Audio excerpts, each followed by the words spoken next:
This is the Aftermarket Radio Network.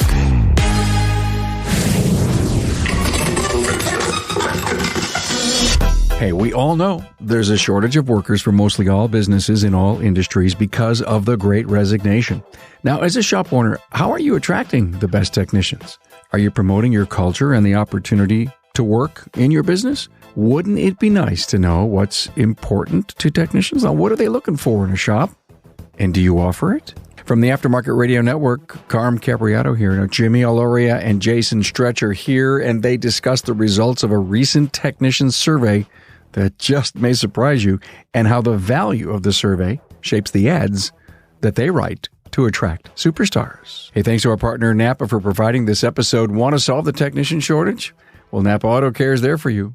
The free 2-year apprentice program offers a variety of training to produce a technician with 3 ASE certifications. Learn more. Members can visit member.autocare.com. Good to have you here. Jimmy Alauria is with us, 3A Automotive, Phoenix, Arizona. Hey, man. Hey, how you doing, sir? So glad to have you here, Jimmy. Thanks for coming on again. And you brought with you Jason Stretch from legendary Automotive and Truck Service, Fort Myers, FLA, Florida. Sunny every day except for today. What the hell happened? It's rainy season. Can't be in Florida. Yep. But it's only for like a couple hours every day, so. I love that weather phenomenon, just get through it and love the rest of the day. But it rains sideways. It rains sideways here, so. Because when the hurricanes come, yeah. Yeah. So we're here to talk about a technician survey, Jimmy, and it came up when you and Rachel were on. We were talking about a customer survey, and off to the side, you were saying, hey, Carm, I've turned this thing into a technician survey, and you have no idea what we found out. And I think he was talking about Jimmy and Jason, so that's why you're both here. We think all the time, is it culture, training, environment, being appreciated? Is it career pathing? Is it pay plans? And all those things roll through my head. We write an ad and we hope we covered one of those things. And then we sit down with the candidate and we're trying to think what's the buzzword to make this person really connect, And you guys said, hell with that. Let's find out for real. And the thing that I'm so curious about, guys, and I know we want to get into this great detail. They brought so much incredible information. So please don't go anywhere. And if you can't listen to this thing all in one big listen, then break it up. How did you get it done? I mean, to me, I've got this great survey, but how do I get technicians to do this?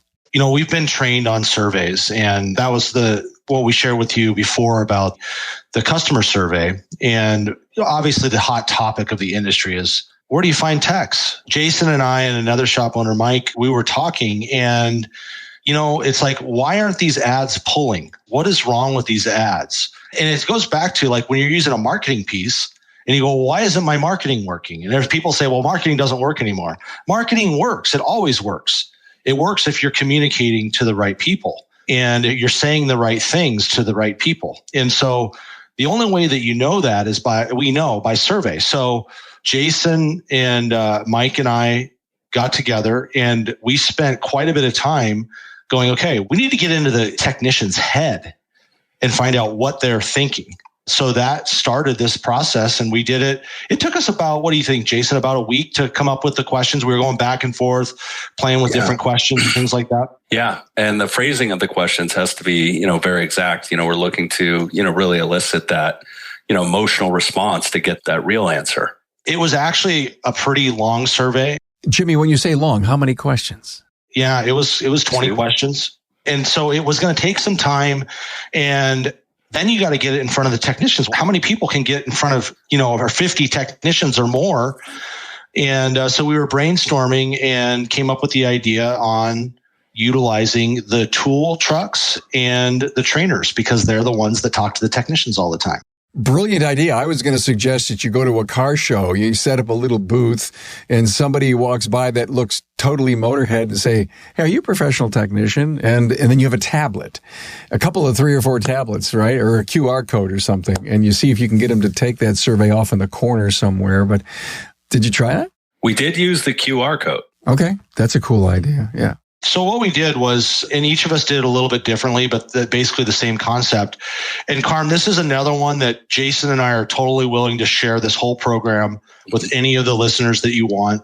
We'll share what we did with our survey. We'll share the whole program on how we got it administered, because it's very important that this is done geographically. It's done in your area, because there's certain questions that will be different geographically.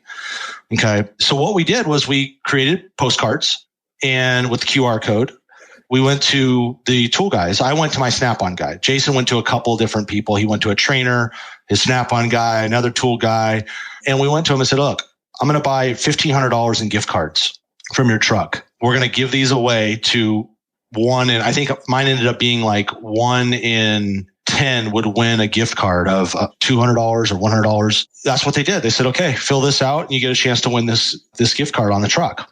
And they scanned the QR code and it took them to a Google Drive survey, just like we did with the customer survey. I was actually surprised at how willing the techs were to actually fill it out. How many came back? I was definitely surprised, How many did you get, Jason? Well, it seemed like mission impossible, right? I got 67 replies. I think we handed out over 200 cards. I handed the Snap-on guy a stack, a couple hundred postcards. Jason got his done really fast. It took me about 3 weeks to get them all done. To get a good sample, you need at least 35 to 50 surveys. You know what I mean? So we were shooting for 50 each. That'll give you a pretty good sample. That way, you can start bundling these answers and you can kind of get the majority answer of what people are looking for. And in marketing, you call that a button. It's like you're pushing their buttons. And that obviously is what you said. Is my marketing to find the tech resonating with the proper words? Who knows? Is it about money or is it about opportunity? And what'd you find out? We all think as shop owners or people recruiting technicians, oh, well, it's what's in our mind. But once you actually find out and you get all these answers and put them together. So their number one goal in my area was to increase their skills or ability. And that was 47% in taking their job.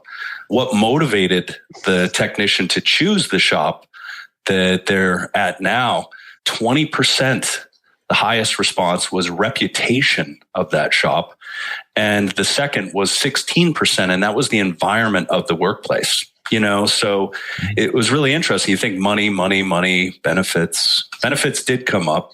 Those were ones that really stood out. Yep. And same with me. Guys, did you find out that the pay was commensurate in what they wanted to earn based on their willingness to train and learn new things? One of the questions that we wanted to know was how much did they want to make? And of course, you're going to get different answers on that. We were looking for a majority. But then we got to the question, okay, to make that kind of money that a technician should be making, what should that technician be able to do? And overwhelming, it was like checking every box. They should be able to do everything. They should be able to do advanced computer diagnostics. They should be able to do testing. They should be able to do timing belts. They should be able to do oil changes, brakes, all the regular stuff. So what I got was that at least in the survey, the technicians that were, feeling that they should make $60,000, $80,000, $120,000 a year, that they should have the skill set that goes along with getting paid that money. I think that, we can get a little antagonistic because of a small minority of the technicians in this field, right? That come in and expect a bunch of money and can't do what we need them to do. But the truth is that isn't the majority. The majority they do feel like that they need it, but we also found that they want the training. That was one of the survey questions. Do you want the training? Yes. I just heard what you said and I wrote down learn to earn. Yeah. But here's an interesting one on that one. So we gave them a choice of what kind of training do you like? Online, virtual, live, right? Recorded. And overwhelmingly, it was all of us. We did these shops pretty much all over the country. Got it, Idaho, Arizona. There was one done in North Carolina, and there was one in Jason's in Florida. And overwhelmingly, live in-person training, overwhelming. And 77% on my survey was live in person. I'll have to look and see what mine was. But the other one was mentorships. And that was only 17%. So overwhelmingly, it's like they want this live in-person training. Yeah, mine was live in-person was 74%, and personal mentorships, Jason, this is interesting why it's geographically important. 85%. Yeah. Whoa. I got that in front of me. In shop or personal memberships. Yeah. Mentorship. So, that is a huge selling point for Jason. I'm sure he's going to tell you about what he's taken this survey and done to the whole next level. But, it's a huge selling point for us to bring somebody in is that we're dedicated to the training. We'll pay for any training that you want to do. And we have a mentorship set up with a trainer. They meet every Wednesday. Like tonight, I think they're set up they have an hour training after the day is over, and they get on a Zoom call and they go over Pico training. But they also have that guy a phone call away or an email away or a text away. They have that much, that direct of a line to this guy that they can say, hey, I'm running into trouble. Can you give me some guidance? This is what I've done. Guys, it seems to be a trend, what you just described. What the survey did is remarkable, because all of a sudden not knowing and thinking, and, all the stuff we hear in our industry about, oh, you can't find technicians or, and the agreement about all these things. And then to find out after doing the survey that a majority of everything we thought to be true is wrong. It's an experience to be had, but once you start applying what's learned from the survey, not only in hiring and recruiting, but in your shop, putting the training programs in place, making sure the environment matches what these guys are looking for, and really caring enough to create what they do need and want so that you can be attractive and something that's interesting to these people. As cars become more advanced, manufacturers are getting sole access to important vehicle data, while independent repair shops and vehicle owners are increasingly locked out from accessing vital repair data. But who owns the data? The vehicle owner or the manufacturer? When it comes to vehicle repair, the fight to secure data access for vehicle owners and their chosen independent repair facilities continue. U.S. Representative Bobby L. Rush introduced the Right to Equitable and Professional Auto Industry Repair, acronym REPAIR, R-E-P-A-I-R Act, to the U.S. House on February 3rd, 2022. The bill is aimed at giving small, independent repair shops the same kind of data access that licensed vehicle dealerships already receive. Americans should not be forced to bring their cars to more costly and inconvenient dealerships for repairs when independent auto repair shops are often cheaper and far more accessible, said Rep. Rush. But as cars become more advanced, manufacturers are getting sole access to important vehicle data, while independent repair shops are increasingly locked out. The Right to Repair legislation should protect a pro-consumer and competitive motor vehicle repair market, provide independent repair shops with the rights to critical information, tools, and equipment needed to repair modern cars and trucks. The Right to Repair legislation should task the National Highway Traffic Safety Administration with developing cybersecurity standards and guidelines to protect vehicle data and systems when repair and maintenance data is accessed by vehicle owners. Please join the fight and help support Right to Repair by completing the form at www.autoadvocacy.org/NAPA, which sends a letter to your member of Congress today. Right to Repair legislation protects your access to vehicle data and scan tools. This is critically important for the automotive heavy-duty paint and body industries. Autocareadvocacy.org/NAPA. One of the questions, Jimmy, that you sent me described some of the things that would make up your ideal shop environment. And 41% together, good equipment, good environment, and helping each other. Wow. That stuff, it's on the list somewhere, but you didn't think it would rate that high. Yeah. And that's one of the things that, we really push in our ads is that, you're looking for a team environment where you're not alone. We're really overt about the fact that I don't want the guy who's just worried about themselves. In fact, in my ad, it says that. I don't want the guy who's just worried about himself. I actually would prefer that guy doesn't apply, even though he might be the best tech in the state. I want somebody who is involved in the team. And in our shop, we have a hybrid, flat rate system. Basically, they have a base pay, a guarantee. So they are individually involved in how much production they produce individually, and that's where traditional flat rate, I think got a bad name, was guys were just worried about themselves. I'm not getting paid to help you out. You don't see that. There's nothing that makes me more proud, as a business owner when, it's 5:00 and the customer's waiting for a car and we're trying to wrap something up before it leaves. And you got 3 guys working on it to bust it out because we had a parts delay or something. And only one of those guys is getting paid for that job. That's culture, right? I mean, I don't know that you necessarily put a name on that, like we're the WA of the auto repair industry. No, it's a winning team culture. And I think that starts with, number one, knowing that that's what they want. And number two, it starts in the hiring process. Like, you're just literally weeding people out. I mean, we can tell if we're going to bring somebody in for a personal interview in the first 30 seconds of the phone call, usually, just by their personality. Have you changed the methodology of your interviewing? You knowing what you know, the questions you're asking? Well, I think number one for me, and Jason, you can answer this too, but we're selling. We know that when that technician that we've got in on a face-to-face, number one, we realize how cool that is, that we actually got somebody, you know what I mean, in front of us, right? He showed up. He showed up on time, and you know what I mean? There's not any red flags right away. So I know that guy that shows up, he's interviewing, or she is interviewing me, our shop, as much as we are interviewing them. So it becomes a point of selling our culture, selling our opportunity to that person, just as they're selling us on them being the right fit for the job that we're trying to fill. That has definitely changed quite a bit, where, I think always we want to, promote ourselves, but right now the buttons that we're pushing with them is our culture. We introduce them to everybody, and everybody's friendly. You don't have the technician out there in the shop that's crushing the guy's hand and saying, yeah, maybe not directly, but don't come work here because I'm the boss around here. Yeah.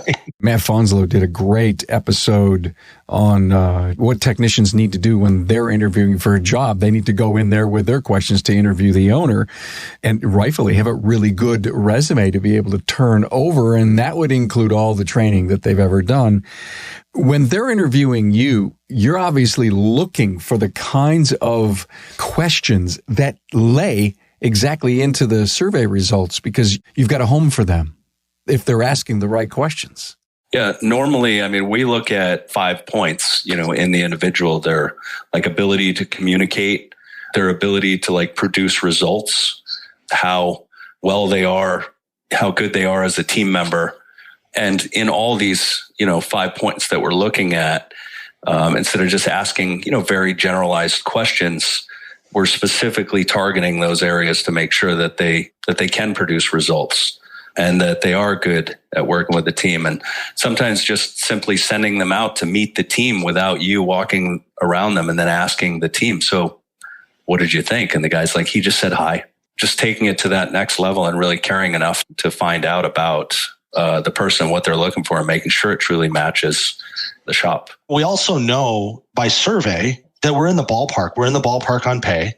We're in the ballpark on benefits, because we've surveyed what they expect. Medical, dental, paid time off is what they expect. So we have all those things ready. And as far as the pay goes, the hourly wage that we're presenting is in the ballpark. We're not in left field. We're not bringing a master tech in and saying, yeah, we pay $32.50 an hour. That isn't going to fly. We're not there to try and sell him on coming to work for us for less than he knows he's worth. We've already accepted the fact that this is the range that we got to be in. And so when we're communicating to them, we're not trying to change their mind about something. The other thing that we do, and Jason does the same thing as us, a couple of weeks ago, I showed you the graphs that we use, right, to manage the KPIs of the business. We can take them right up to the technician's graphs. So this is no baloney, right? How many hours do your guys get? Well, here's their graphs. This is why I'm hiring, is because they're maxed out, or we're replacing this guy who, was only producing 20 hours a week. That's why we're looking. It gives it more credibility to what you're saying. It's not just words. It's actually, here's what we watch. And then we explain, look, we're going to watch your numbers every single day, every single week, so that if we see things are going up, we want to know why they're going up. What kind of jobs were we giving you? Oh, you like those diesel jobs. Well, we're going to give you more of those, or hours are going down. What's going on? Maybe they have a personal situation at home. The good guys don't bring their problems to work, but you might see it in their production, and so you pull them aside and you're able to say, hey, what's going on? How can I help you? What's going on that is causing this? Is it our end? Is it something that we're doing that's causing the production to go down? Or is it something outside of the shop that maybe I can help you get resolved?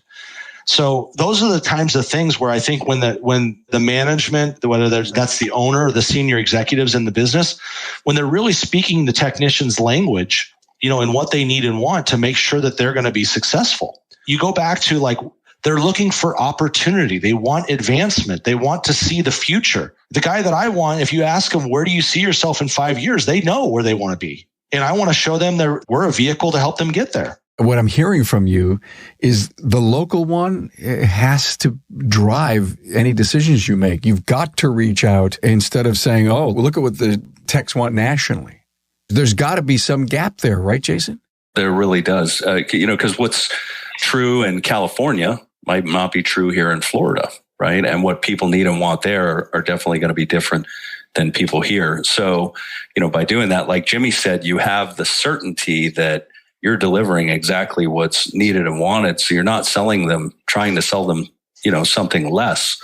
But at the same time, if you don't have the survey results, then there's always that question in your mind of is this enough? Will he take the job because it's not enough? Or, whatever these questions are. So the survey literally sets everything kind of at ease as far as, recruiting and hiring and maintaining a team, within your shop, because those truths locally are also going to be, truths within your facility as well. Let's tease the audience a bit and cover some of these questions from your survey, Jimmy, and what motivated you to choose the shop you are currently working for. Love that one. Yeah, it was the people and the environment. I mean, they felt good there. And if you were asking that question to a candidate, or you had the right wording and someone replied, love the place you currently work at and why, maybe that would be a great question to ask. You realize that it's not just about the money. Although when you ask them, what goal did you feel you were going to achieve in taking your current job?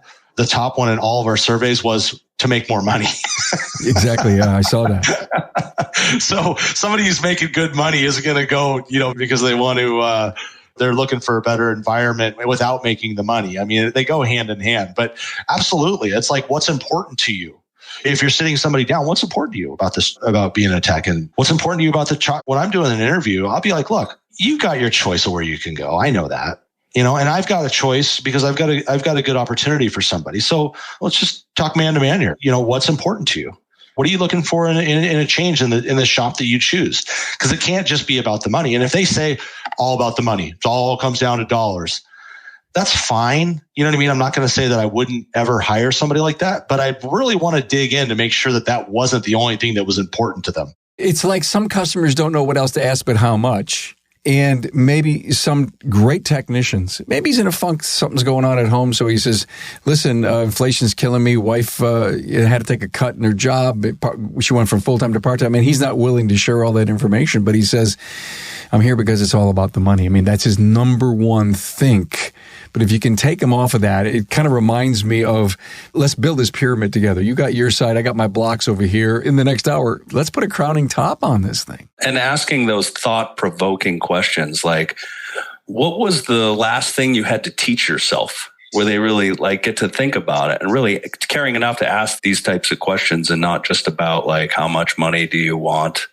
Can you bill hours? Do you have toolbox? And you've got a question on driving and mileage. I thought was so interesting that the number one answer, how far mileage or time are you willing to commute for your ideal job? And your number one answer, 40%, was 20 to 40 miles. That was one that shocked the heck out of me because I always had a rule, man. If they weren't within 20 minutes of the shop, maybe 30, I honestly wouldn't even call them. But, Phoenix is one of those areas that we've had a lot of people move over from California.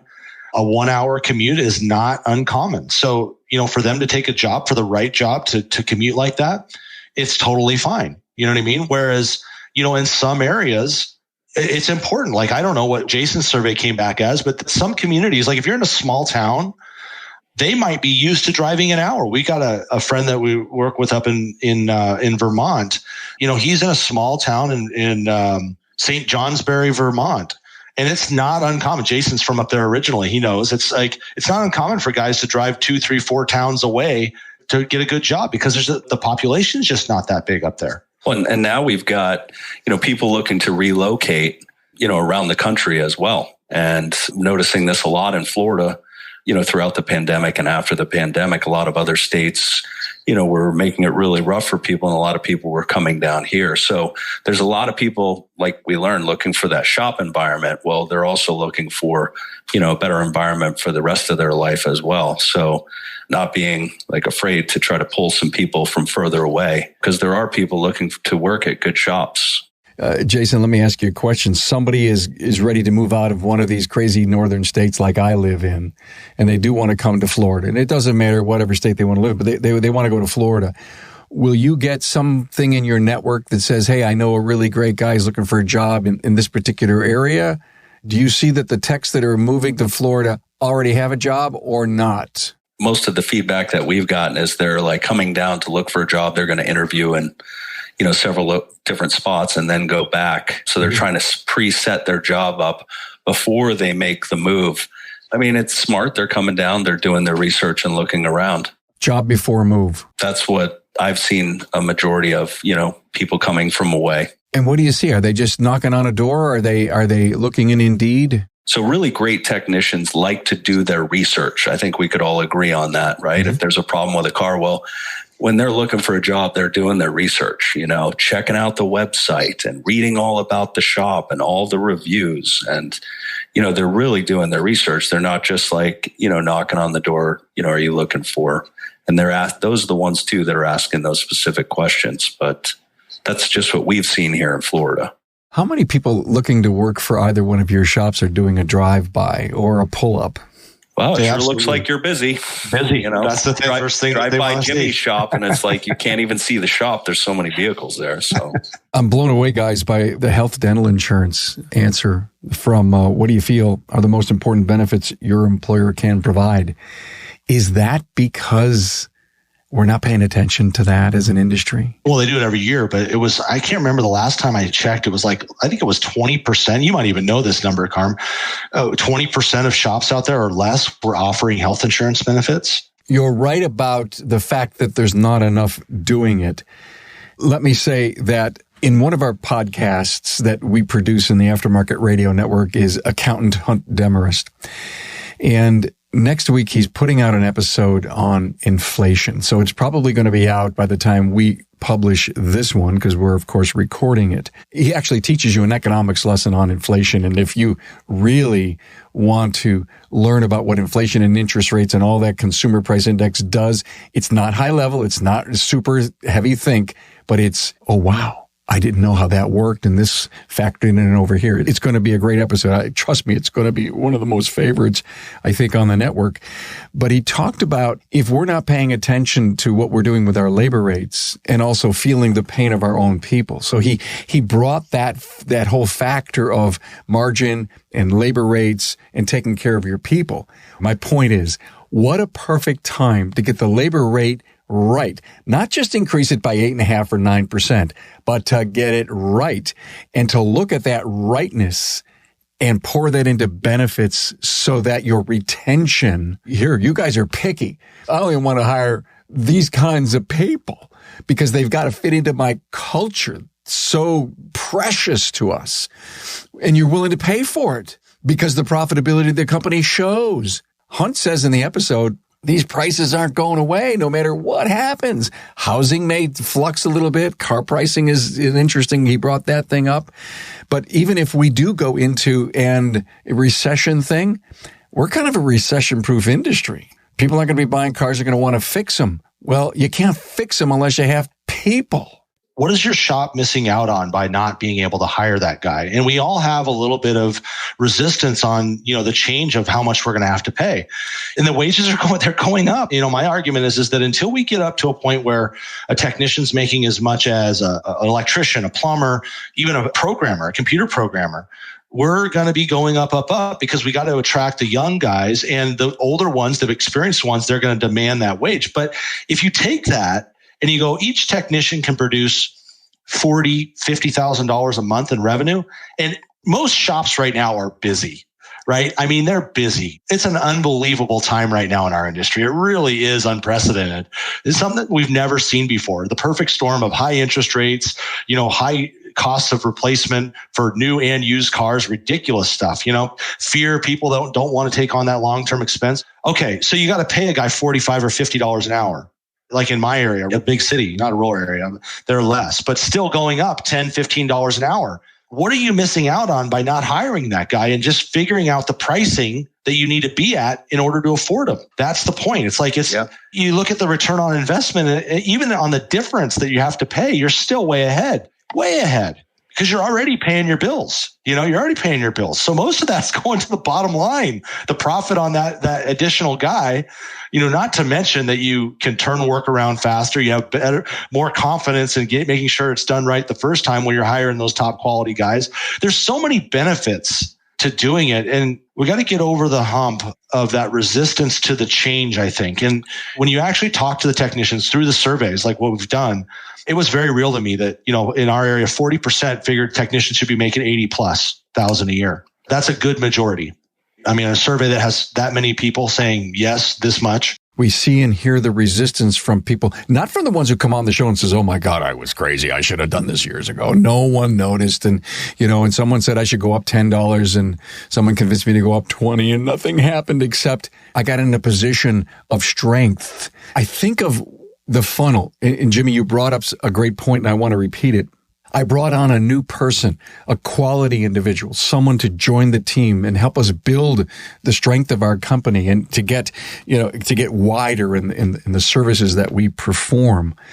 And I did it by increasing my labor rate.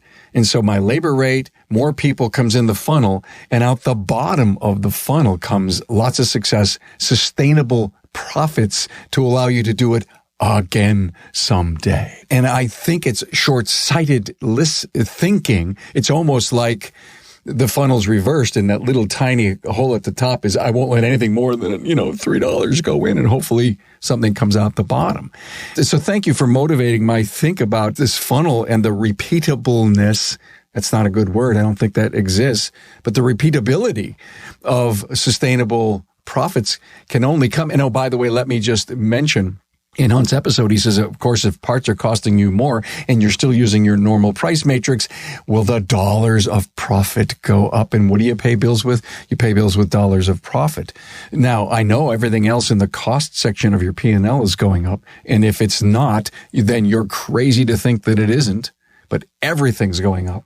It is. And here's the argument too. If you're a shop owner and you're looking at this, you're going, okay, well, my budget on this guy is $40 an hour. I'm not paying any more than $40 an hour.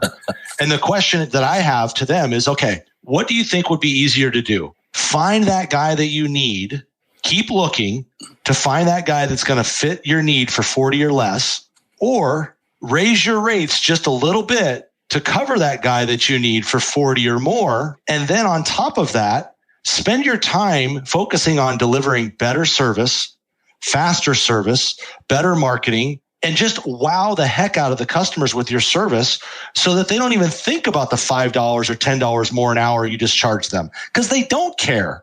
The only time the customer cares about the labor rate is when we screw up. When we make a mistake, then it becomes an issue. If their attention's not on anything but the fact that they got great service, their car's fixed, they don't have to go out and buy a new $50,000 SUV, you did it timely, you were in good communication with them, you have a good warranty, are they worried about that you went from $140 to $150 an hour on a 3-hour ticket? They don't care. So what do you want to spend your time on? I think the answer is you cannot survey a technician and find out in your marketplace what they need and what they want, what their particulars are, what environment they want to work in. When the results come back and you say, can't do this. You take the results, and that's where the surveys are so important. Marketing companies have a tough deal because, these national marketing companies, they go in and they want to put a marketing piece together that's going to fit every environment. And it doesn't work like that. Cultures are different. Emotions are different. What is real is different. So what you're communicating there is got to be surveyed. Same thing with employment ads. Mm-hmm. And what you're promoting. We use these exact things that we're showing you, from our surveys in our ads. It's exactly what we're communicating to them. in order to get the real buttons that are going to start pulling the people in, you got to know the specifics. And again, there's a few things that are probably going to be similar. Culture is definitely going to be one of them. The training environments is probably going to be. But when you get into the nitty gritty of pay, benefits might be one that's different, in different areas. You want to do your own surveys on those. Absolutely. So let's make a pact right here between all of us. If you raise your labor rates by X, please don't make it $1 or $2. Make it at least a double-digit number, 10, 15, 12, 20. Pick a number, but don't make it single-digit number. Look at that extra profit. And again, if Ratchet and Wrench said it was 20% based on a national survey on benefits, why don't you use that number to improve the benefits of your team?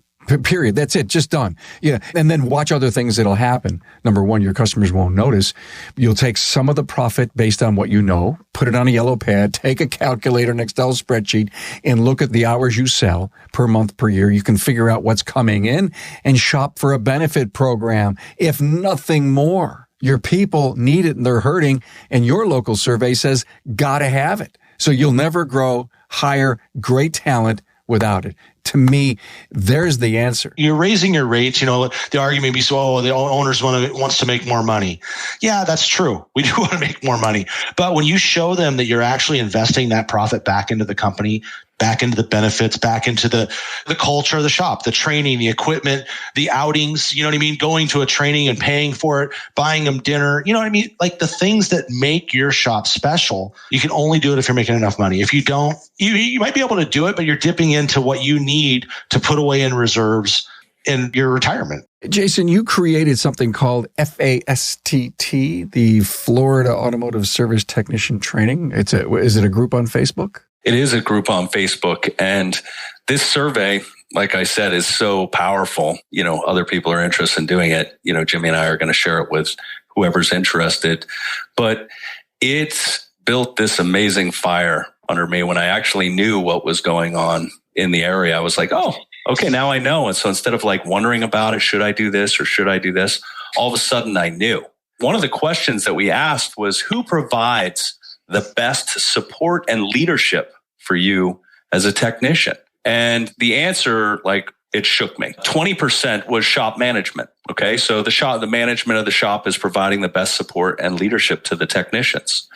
But almost 19% of those technicians said that there was nobody there. Okay. Think about that, to support them as technicians.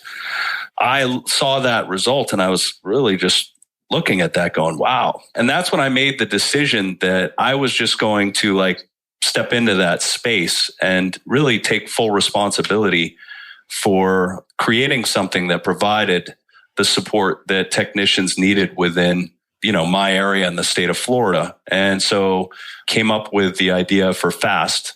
And so what we're doing here is bringing technicians, trainers, and shop owners together for the purpose of fixing this problem.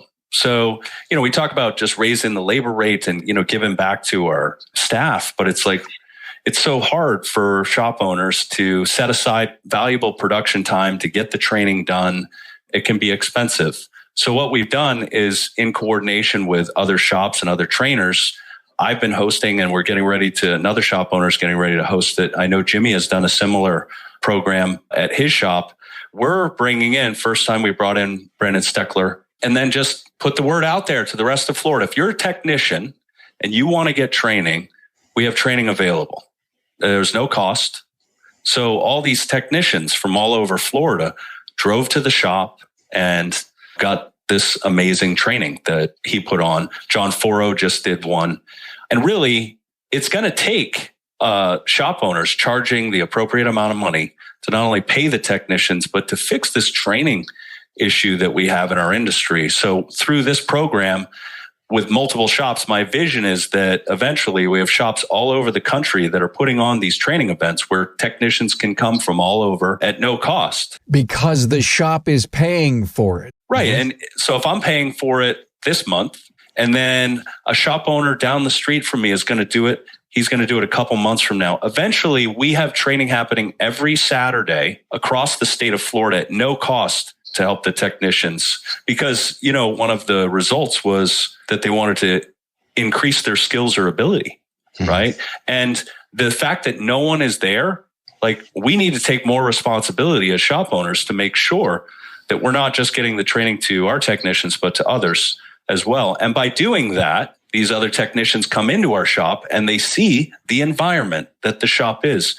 They're thinking about the shop that they work at and this shop. We're not, promoting to them the shop, but it's great for these technicians to come in and see that there is a standard, and that things can be done a certain way and that the environment can be clean and all this stuff. And what that does is it's going to create this brush fire across our industry. It's going to get technicians demanding more training and demanding more pay and producing results. There's something else that's really cool about this. Something I'm really proud for Jason and what he's done is that not only did he take responsibility for what he saw, he's like, there's no leaders in this industry.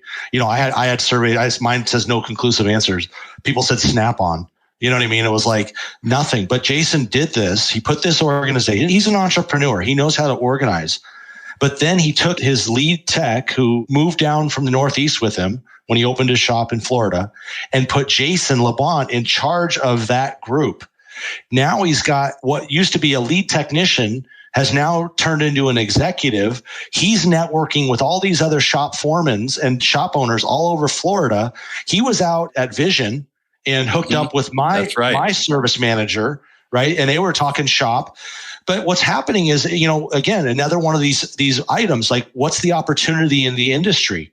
And Jason's done that with his shop, is that, look, you can move up the ranks. You went from lead tech, shop foreman, manager. Now I'm running an organization of other shop owners and technicians, bringing in the top trainers. The next level to that is going to be that Jason, his foreman, is going to be the trainer. And he'll bring in other technicians in the area that become trainers. Now, you take a guy that's been doing something for 20, 30 years, and they have the personality. Not everybody's going to do this, right? But some people have that personality, and they could, if you gave them the content, say, I want you to talk to them about the basics of Picoscope, that they could get up there and do the training. And now it's the peer-to-peer. It's the technicians teaching other technicians. Because quite honestly, we have Adam Robertson who works with, is it Gary Roberts? Oh, I know who you mean. Gary Smith? Gary Smith. Yeah. He's down in the Keys, right? He moved down from, I think, Washington area. But anyhow, like, how many of those guys are there? These guys are booked out every day doing something. We got to start building people that can train the next generation of technicians. They have free training. How the hell's that happen? I mean, I can see the reverberation from the audience. Listen, the top 20% in our industry, they get it. They know it. They've got to pay for training. They do. They always will. But then there's that next group where the frustrated technicians are, that I got to pay for everything. I got to pay for every tool, everything that gets me my job. I'm spending like a house mortgage or a huge rent, just keeping myself alive with training and tools. So part of that labor rate is not only the benefits, but it is to pay for training. And to your point, guys, it's coming at us so fast, so furious, that if we don't train, like you say, every weekend there's something for somebody to come to training, we're going to lose. You guys are too deep in it. You're too smart. You're too aggressive to hide behind all these things that we cannot take for granted. We cannot take for granted pay, benefits, and add training to that. The surveys say, got to have training. Got to have training. That's what they want. Thank you for bringing this whole thing to us. I appreciate that. We got to talk about where we can get our hands on this survey. winningautoshops.com. That's the website for your training, right, Jimmy? Yep. All they do is go there. You'll see the link. There's the customer surveys there. They just have to put their information in, because it has to be emailed to them, because it's a whole program that Jason and I put together. And it's literally down to the point of, because the question is, I'm not letting my technicians fill out a survey. Somebody's going to steal them. We made it so that the technicians are completely anonymous. Yep. The only way we knew how to give them the gift cards was through a raffle ticket. Literally, we got it down to that fine detail. Yep. We definitely want to share this information because, again, you have the via to get the information nationwide out. We don't. But the other thing I love about it is if you could print the postcard, put a QR code to a link to your survey from Google Forms, which is free and it's easy, then you can recruit the people around you to help you get that local flavor. And I love it.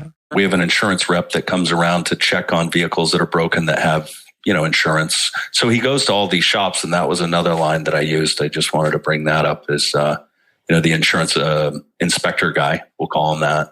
And we have that detail, Carm, and literally okay, here's where you go to get the QR code. Here's what you do to take the Google form. You know what I mean? It's all set up so that it's pretty plug and play. I love it. I can't tell you how much I appreciate this. Thank you for the inspiration maybe a month ago to want to have this episode. I think this was extremely valuable. We covered a lot of great topics. Hopefully we've motivated some people in our industry to get off of top dead center and do something. This whole survey says technician survey thing. Love you guys and what you're doing together. Jimmy Alauria, 3A Automotive, Phoenix, Arizona, and Jason Stretch from Legendary Automotive and Truck Service, Fort Myers, Florida. Thanks, guys. Thank you, Carm. Thanks for everything you guys do. Thanks for being on board to listen and learn from the premier automotive aftermarket podcast. Until next time.